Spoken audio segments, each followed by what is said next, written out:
wasaaradda arrimaha dibadda ee iskaashiga caalamiga ee dowladda federaalka Soomaaliya ayaa maanta dalka Soomaaliya waxa ay dib ugu soo celisay dhalinyaro aad u tiro badan oo ku xirnaa xabsiyada ku yaala dalka Liibiya. wasaaradda arrimaha dibadda oo war ka soo saartay dib u soo celinta dhalinyaradani ayaa waxa ay sheegtay in ay gaarayaan ilaa iyo 161 dhalinyaro ah oo ku xirnaa xabsiyo ku kala yaala dalka Liibiya. dowladda Soomaaliya waxa ay sheegtay in dadaal badan ay ku bixisay sidii dib loogu soo celin lahaa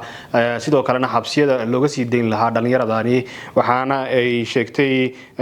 markii garoonka diyaaradaha ee aadan Cabdulle Cismaan aadan Cadde lagu soo dhaweeyay in ay ku faraxsan yihiin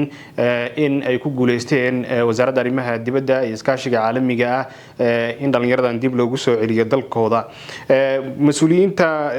ka hadashay halkaasi waxa ay sheegeen in dhalinyaradani ay waqti badan ay ku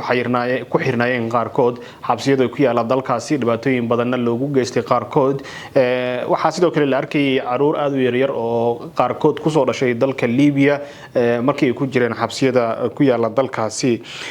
wasaaradda arrimaha dibadda iskaashiga caalamiga waxa ay sheegtay in 74 kamid ah dadkaasi maanta laga dejiyay magaalada Hargeysa ee caasimadda maamulka Somaliland sidoo kalena 87 kamid ah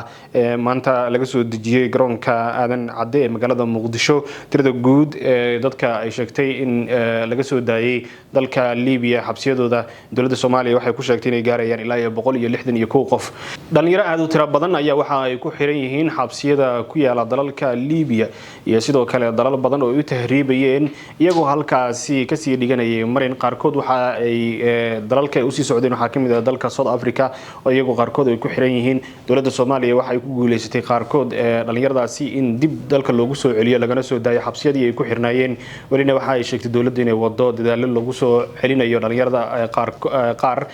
wali ku xiran xabsiyada dalalka ay sheegeen inay xabsiyada ay dhigeen dhalinyaro Soomaaliyeed. waxa sidoo kale dowladda Soomaaliya ay wadaa dadaalo lagu joojinayo dhalinyarada tahriibaysa maadaama dalka Soomaaliya dhibaatada ugu weyn ee dhalinyarada uga cararayaan ay tahay shaqo la'aan iyo amni darro. toddobaadii ka horeeyay ahayd markii dhalinyaro Soomaaliyeed